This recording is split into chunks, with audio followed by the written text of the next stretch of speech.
உலகம் முழுவதும் பரவி வாழ்கிற தாய் தமிழ் உறவுகள் அனைவருக்கும் வணக்கம். இன்னைக்கு நம்முடைய சோழன் சொல்வீச்சு வலையொலியில் தென்னிந்திய திரைப்பட தொழிலாளர்கள் சம்மேளனத்தினுடைய தலைவர் மதிப்புக்குரிய அண்ணன் ஆர்.கே. செல்வமணி அவர்கள் குறித்து பேச இருக்கிறோம்.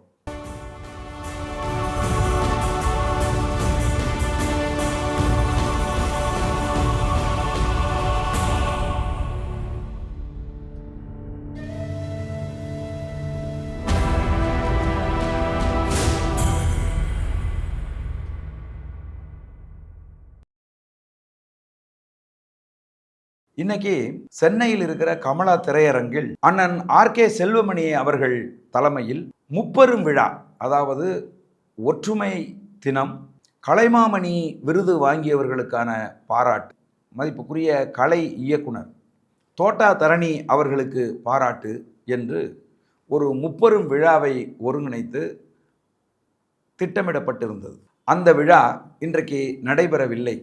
அது இன்னொரு தேதிக்கு மாற்றி வைக்கப்பட்டிருக்கிறது. அதற்கான காரணம் என்ன என்று சில பத்திரிகைகளிலெல்லாம் செய்திகள் வந்திருக்கிறது. அதாவது 2010ஆம் ஆண்டு ஐயா கலைஞர் கருணாநிதி அவர்கள் தமிழகத்தின் முதலமைச்சராக இருந்த காலகட்டத்தில் செங்கல்பட்டு மாவட்டம் பையனூரில் 90 ஏக்கர் லீஸுக்கு, அதாவது குத்தகைக்கு எடுத்து திரைப்பட தொழிலாளர்களுக்கான ஒரு திரைப்பட நகரை உருவாக்குவதற்கு ஏற்பாடு செய்திருந்தார்கள். கிட்டத்தட்ட தென்னிந்திய தொழிலாளர்கள் சம்மேளனத்துக்கு 50 ஏக்கர், 10 ஏக்கர் திரைப்பட தயாரிப்பாளர் சங்கத்துக்கு, சின்னத்திரை நடிகர்களுக்கு 7 ஏக்கர், 8 ஏக்கர் நடிகர் சங்கத்துக்கு என்று பகிர்ந்து கொண்டு அதற்கான வேலைகள் தொடர்ந்து நடைபெற்று கொண்டிருந்தது. கலைஞர் கருணாநிதி அவர்களினுடைய சிலை அந்த கலைஞர் திரைப்பட நகர் அப்படின்னு அந்த நகருக்கு பேர் வச்சு அவருடைய சிலையை என்ட்ரன்ஸில் வச்சுருக்காங்க. இந்த சூழ்நிலையில் அங்கே ஒரு மிகப்பெரிய படப்பிடிப்பு தளம் உருவாக்கப்பட்டு அந்த தளத்தை பெப்சி என்கிற தென்னிந்திய தொழிலாளர் சம்மேளனம், அதாவது 2023 2026 காலகட்டத்துக்கான பெப்சி தலைவராக எந்த விதமான போட்டியும் இல்லாமல் ஏகமனதாக தேர்ந்தெடுக்கப்பட்ட மதிப்புக்குரிய அண்ணன் ஆர்.கே. செல்வமணி அவர்களினுடைய தலைமையில் அந்த திரைப்பட படப்பிடிப்பு தளம் இயங்கி கொண்டிருக்கிறது. அன்ன போஸ்டா ஆர்.கே. செல்வமணி அவர்களை தொழிலாளர்கள் தேர்ந்தெடுக்கிறார்கள். ஏன் என்கிற கேள்வி நமக்கு வருது இல்லையா? ஏனென்றால் அண்ணன் ஆர்.கே. செல்வமணி அவர்கள் பல்வேறு இக்கட்டான சூழ்நிலைகளில் தென்னிந்திய திரைப்பட தொழிலாளர்களினுடைய சார்பில் நின்று அவர்களுக்காக வாதாடி தயாரிப்பாளர்களிடமிருந்து பல நன்மைகளை தொழிலாளர்களுக்கு பெற்றுக் கொடுத்திருக்கிறார். தொழிலாளர்களுடைய குடும்பங்களுக்காக பல திட்டங்களை முன்வைத்து செயல்படுத்தி இருக்கிறார். தொழிலாளர்களுடைய குழந்தைகளினுடைய மேற்படிப்புக்கு சம்மேளனத்தின் மூலமாக பல உதவிகளை செய்திருக்கிறார். ஆக தென்னிந்திய திரைப்பட தொழிலாளர்கள் சம்மேளனத்தினுடைய அசைக்க முடியாத பெரும் நம்பிக்கையாக அண்ணன் ஆர்.கே. செல்வமணி அவர்கள் இருப்பதற்கு காரணம் அவருடைய தன்னலமற்ற தொழிலாளர்கள் மீது அவர் கொண்டிருக்கக்கூடிய பற்றும் அவர்களுக்கு செய்திருக்கக்கூடிய நன்மைகளும் தான் காரணம். அந்த வகையில்தான் உருவாக்கப்பட்டிருக்கக்கூடிய அந்த படப்பிடிப்பு தளத்தில் இருந்து வருகிற வருமானத்தை தென்னிந்திய திரைப்பட தொழிலாளர்கள் சம்மேளனத்துக்கு அவர் பயன்படுத்தி கொண்டிருக்கிறார். அதைத்தான் அவர் மீது குற்றச்சாட்டாக சில பேர் முன்வைத்து கொண்டிருக்கிறார்கள். அதை சிலர் அதை நம்பிக்கிட்டும் இருக்கிறாங்க. அவருக்கு எதிராக செயல்படுகிற சம்மேளனத்தில் பயணிக்கக்கூடியவர்கள் இது போன்ற பிழையான தகவல்களையும் இணையதளங்களில் பரப்பிட்டு இருக்காங்க. இப்போ இந்த பேப்பர் செய்தியெல்லாம் என்ன சொல்கிறாங்க அப்படின்னா, இந்த முப்பெரும் விழா நிகழ்வில் சிறப்பு அழைப்பாளராக தமிழகத்தினுடைய துணை முதல்வர் மதிப்புக்குரிய உதயநிதி ஸ்டாலின் அவர்கள் கலந்து கொள்வதாக இருந்தது. அவருக்கு உளவுத்துறை ஆர்கே செல்வமணி அவர்கள் மீது இந்த படப்பிடிப்பு தளத்தில் நடந்த சில ஊழல்கள் குறித்த புகார்களை தெரிவித்தது. ஆகவே ஆர்கே செல்வமணி அவர்கள் ஒரு ஊழல் புகாரில் சம்பந்தப்பட்டிருக்கக்கூடிய ஒருத்தர், அவர் முன்னெடுத்திருக்கக்கூடிய இந்த நிகழ்ச்சியில் கலந்து கொள்ளக்கூடாது என்று உதயநிதி ஸ்டாலின் அவர்கள் தவிர்த்து விட்டதாகவும், அதனால்தான் இந்த நிகழ்ச்சி ரத்து செய்யப்பட்டதாகவும் சிலர் பதிவிட்டிருக்காங்க. சில ஊடகங்களும் இந்த செய்தியை பதிவிட்டிருக்கு. இது உண்மையா?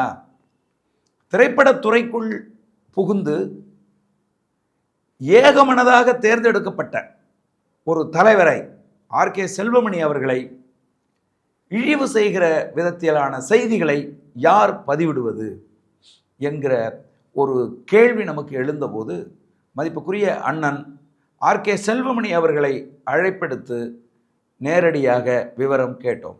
அப்போ அவர் சொன்னார், நீங்கள் சொல்லுகிற இந்த தவறான தகவல்களை எல்லாம் யார் பரப்புனாங்க, யார் கொடுத்தது அப்படிங்கிறது எனக்கு தெரியாது. ஆனால் உண்மையில் நடந்தது என்ன அப்படின்னு கேட்டால், தொடர்ச்சியாக சென்னையிலே மழை பெய்து கொண்டிருக்கிறது. துணை முதல்வராக இருக்கக்கூடிய மதிப்புக்குரிய உதயநிதி ஸ்டாலின் அவர்கள் எந்த நேரத்திலும் வெள்ள அபாயங்கள் இருந்து கொண்டிருக்கிறது, புயல் கடலை கடக்குமா அப்படிங்கிற ஒரு சூழல் இருந்து கொண்டிருக்கிறது, எப்போ மழை நிற்கும் அப்படின்னு தெரியாமல் தொடர்ந்து மழை பெய்து கொண்டிருக்கிறது. இந்த சூழ்நிலையில் நான் ஒரு நிகழ்வில் நான் பங்கேற்று அந்த நிகழ்வில் நான் இருந்தேன் என்று சொன்னால் அது தவறாக போய்விடும். மக்கள் பாதிக்கப்படுகிற போது நான் மக்களோடு மக்களாக போய் நிற்கணும். அதனால் இந்த நிகழ்ச்சியை நம்ம இப்போ ரத்து செஞ்சிடலாம்.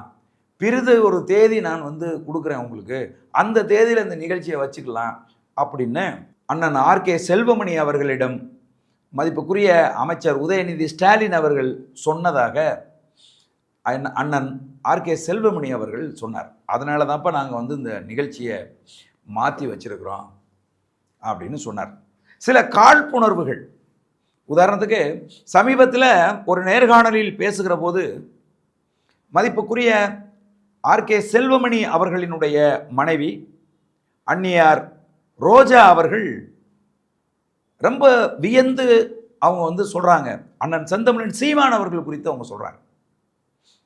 சீமான் அவர்கள் குறித்து நீங்கள் என்ன நினைக்கிறீங்க என்று கேட்டபோது, அண்ணன் செந்தமிழன் சீமான் அவர்கள் குறித்து எந்த விமர்சனமும் நான் சொல்ல விரும்பவில்லை. அவருடைய பேச்சை பார்த்து மிரண்டு போயிருக்கக்கூடியவர்களில் நானும் ஒருத்தி. அதோடு அல்லாமல் என்னுடைய தொகுதியில் இருக்கிற தமிழர்கள் எல்லோருமே சீமான் அவர்களினுடைய ஆதரவாளர்கள். அவர்களெல்லாம் ஓட்டு போட்டுத்தான் நான் இன்றைக்கு கடந்த தேர்தலில் வெற்றி அடைந்து அமைச்சர் அளவுக்கு நான் வளர்ந்திருக்கிறேன். ஆகவே உறுதியாக நான் சீமான் அவர்கள் குறித்து எந்த ஒரு விமர்சனத்தையும் முன்வைக்க மாட்டேன் என்று அன்னியார் ரோஜா அவர்கள் சொன்னாங்க. அதோடு மட்டும் இல்லாமல் மிக கடுமையாக நடிகர்களையும் சாடினாங்க. குறிப்பாக விஜய் அவர்களை சாடினாங்க. கதாநாயக பின்பம் என்பது உங்களுக்கு ஒரு 100 பேர் சேர்ந்து அந்த இடத்துல என்ன நடக்கணுமோ அந்த ஏற்பாடுகளை எல்லாத்தையும் செய்து வைத்துவிட்டு ஒரு கடவுளை அழைப்பது போல அழைத்து உங்களை நடிக்க சொல்கிறாங்க. அவங்க என்ன சொல்கிறாங்களோ அதை செஞ்சுட்டு நீங்கள் போயிடுறீங்க. இது சினிமா. ஆனால் அரசியல் என்பது அப்படி இல்லை. உங்களுடைய வழியை நீங்கள் தான் தீர்மானிக்க வேண்டும்.